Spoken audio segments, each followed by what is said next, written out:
Can a leopard or a cheetah change its spots, the spots on its body? Can it remove them? Is that possible? Umesikia wapi? Where have you seen that happening?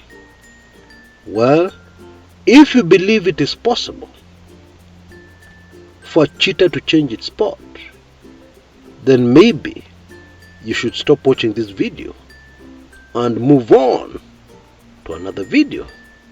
However, if you believe it is true that a cheetah will always be a cheetah, a leopard will always be a leopard, complete with its spots, very decorative, then stay with me and find out what is about to unfold in our dear motherland. Oh yes, because the UDA government, the Kenya Kwanza government, recently told us in very clear language that we must exercise our constitutional right of free speech carefully. Okay? And really, what we're being advised is that speak positive of the government. Speak positive of cabinet secretaries. Or else, find out what the or else is. Yeah, because we got this message loud and clear in the last few hours. And of course, this is something which was expected by those who know, older Kenyans, who understand the players in our politics at the moment, and especially those in government, and their past track records, what they've done, yeah, and their true identity, yeah, with sports and all, which you cannot expect to be erased.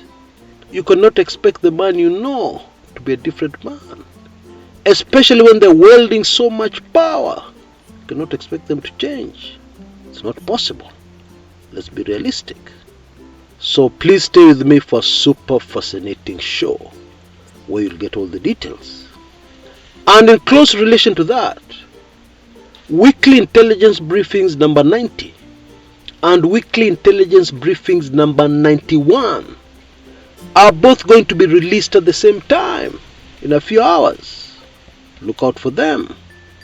And weekly intelligence briefings number 90 talks about how the president is going to fix former president Uhuru Kenyatta, and how a certain ongoing case, yeah, which is already in motion, is designed to do exactly that. But then very few Kenyans have seen where this is going, yeah, because it's going directly to deal with the former president. That's in weekly intelligence briefings number 90. In weekly intelligence briefings number 91, we deal with the controversial issue of the Pakistani journalist, yeah, who lost his life recently within the borders of the country called Kenya. This particular WIB, Moto Kuliko Pasi ya Makaa, gives inside information of possible players who executed this very, very sad thing. Okay? You can't afford to miss those two hot WIBs being released for the first time in our history simultaneously at the same time. And the good news is that due to very strong, persistent public demand, I have returned that very, very special offer for my WIBs. Yeah, only Kenya shillings 850 for 6 months subscription to my WIBs. So you get all past editions plus this latest very hot WIB number 90 and number 91. Yeah. Or you can decide to take life membership for only $18.50 or Kenya shillings 1,850. Remember that offer? It's back, but only for a very brief period.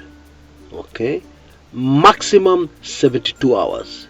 then it will be gone like the last time. No extensions. Okay, so please dive at this opportunity. Even existing members, you can renew your membership for life, for instance, yeah, or even add another 6 months to it so that you can be sure, because ile action inakuja in the next few months. You'd better not miss my WABs. Okay, so go for it. I believe you've been seeing details in front of your screens right now of what you need to do, yeah, to take advantage of this offer immediately. The same details are repeated in the description area below. I highly recommend it. Go for it. Right! Let's not take up any more time. Twende kazi.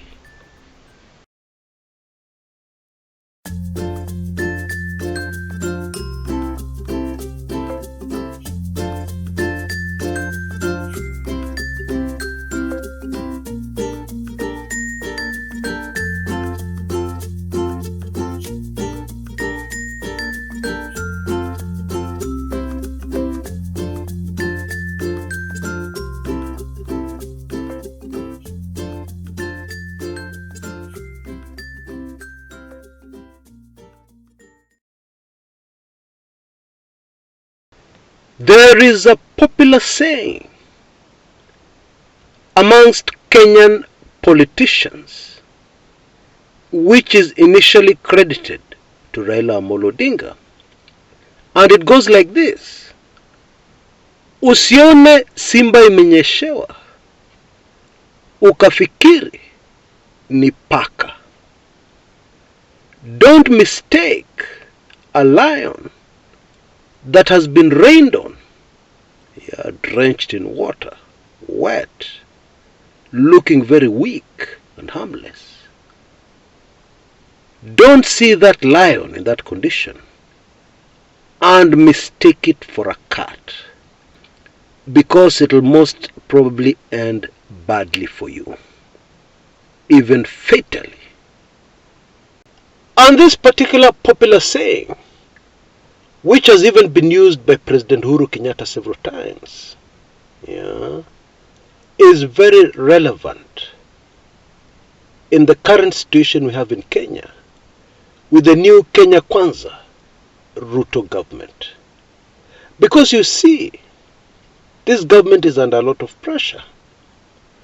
This government has come into power, and President Ruto seems to be very quiet about many issues, especially those issues where those who know the president well have made predictions. We're talking about issues like free expression by the people of Kenya, by the media, free speech, which is entrenched in our constitution. Entrenched means it is firmly there. It cannot be removed. It cannot be altered, yeah, by an act of parliament. No. It is very firmly entrenched in our constitution. And so far, the Ruto government has not made any move, any policy statement that suggests freedom of expression, freedom of the press, freedom even for you on social media to say what you want, as long as you don't encroach on the rights of another Kenyan or another person. So far, the Ruto government has not said or done anything that would suggest that free speech is under threat. However, a few hours ago, we received the first very clear warning shot. The first very clear indication that you should not see a lion drenched in rainwater.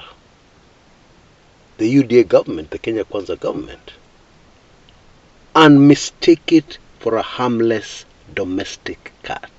No! Never ever. The government has claws. The government can move with speed. Yeah. and you'll find yourself in a very crazy situation.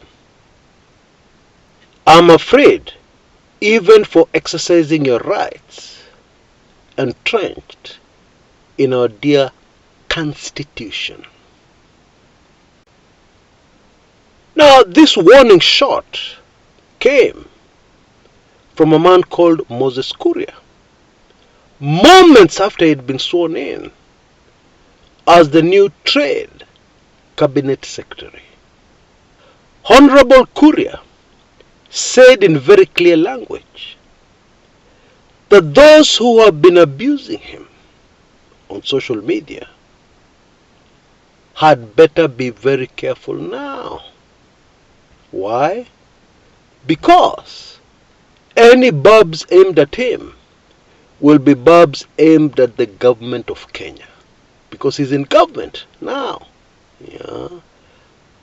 And of course, Kuria's clear insinuation is that there could be consequences, of firing barbs at Kuria, who is part of government. He's now part of government. I'm sure many of you saw that statement. Many of you may have read the report somewhere in the media. Yeah. But I now need you to know its full implications, because they're very clear. And they cannot be ignored. This reminds me, like many things about the Ruto administration, it reminds me very much of the Moi days.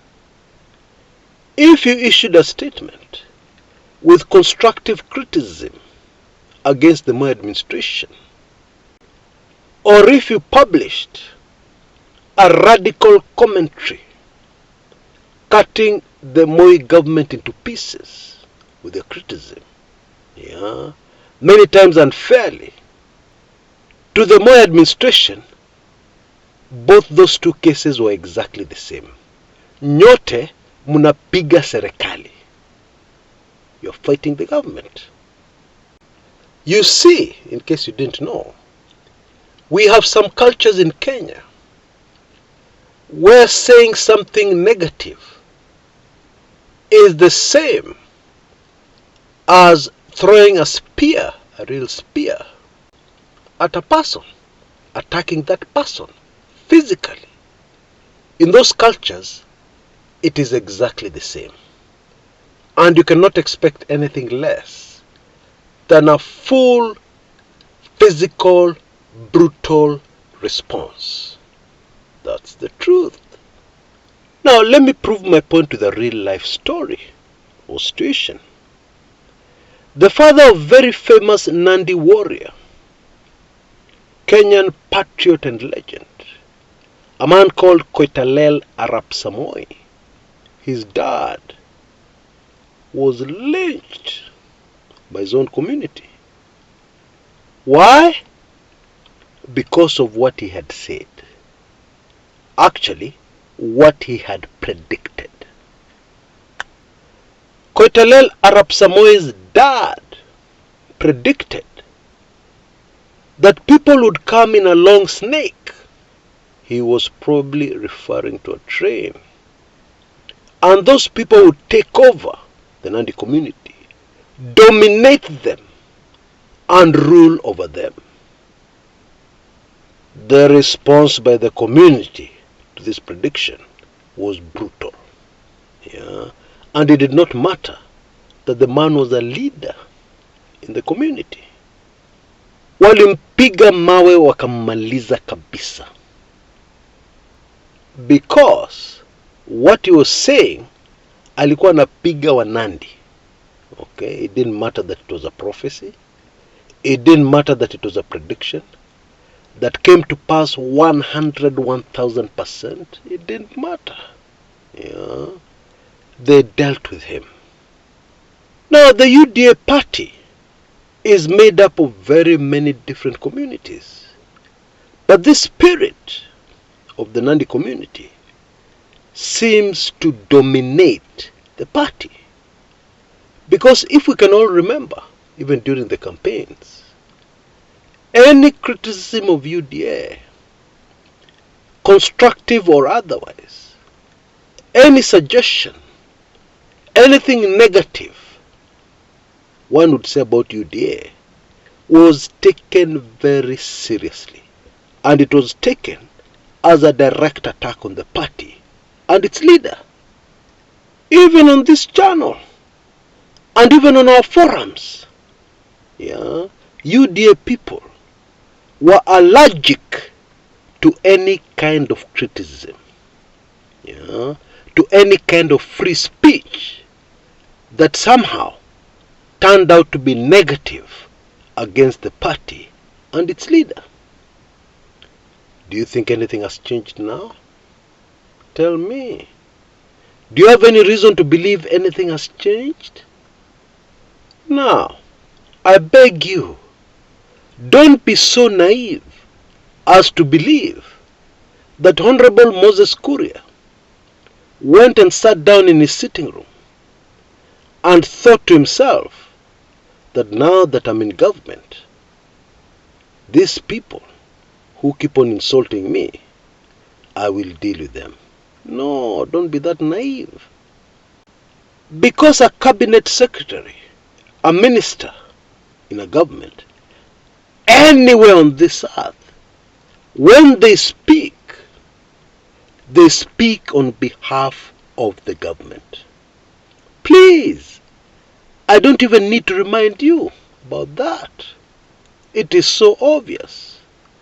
And so the remarks of Moses Kuria should be taken with the weight they deserve. He was serious, and he was speaking on behalf of the government of Kenya, which you should never ever mistake for a domestic cat. Even when rain has beaten down on it, pressure from all sides, so that the government looks weak. Never make that mistake of mistaking it for a domestic cat. It's not a cat. It's a wild animal. It's a lion. Let's get that right. We need to be prepared, very prepared. And we need to know exactly and precisely what to expect. Because the writing is very clearly on the wall. And if there was any doubt, Moses Kuria finished all that doubt with his recent remarks on those who want to criticize him, on social media or elsewhere. Even the press, even Chris Kumekucha, that message was very clearly targeted at all of us. Now hold on a minute. Kenya is a democratic country. We have free speech entrenched in our constitution.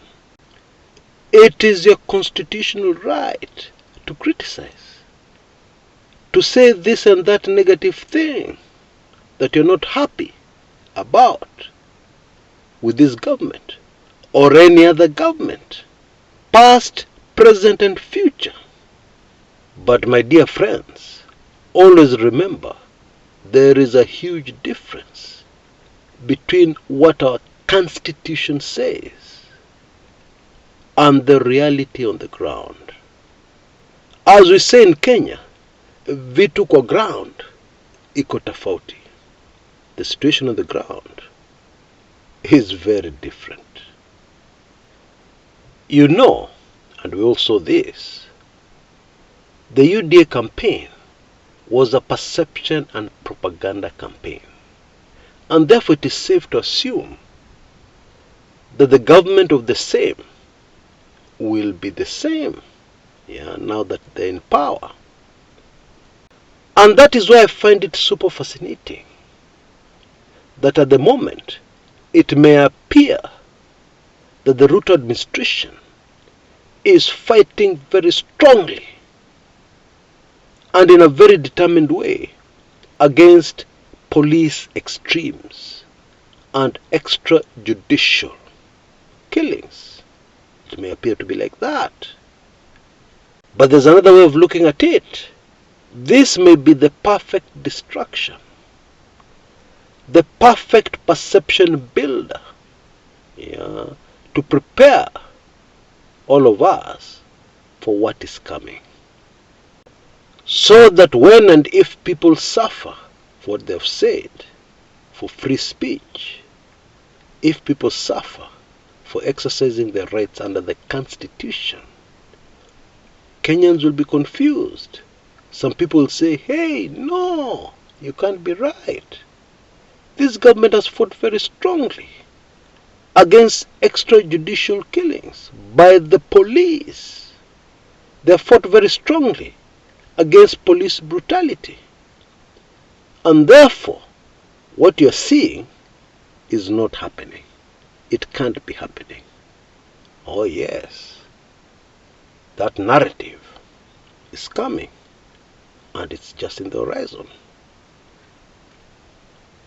Ka chonjo. Now if you've enjoyed this video, please remember to give me a like. That'll help me a great deal, and I'll be so grateful. Until next time, this is Kshs. Kumekucha.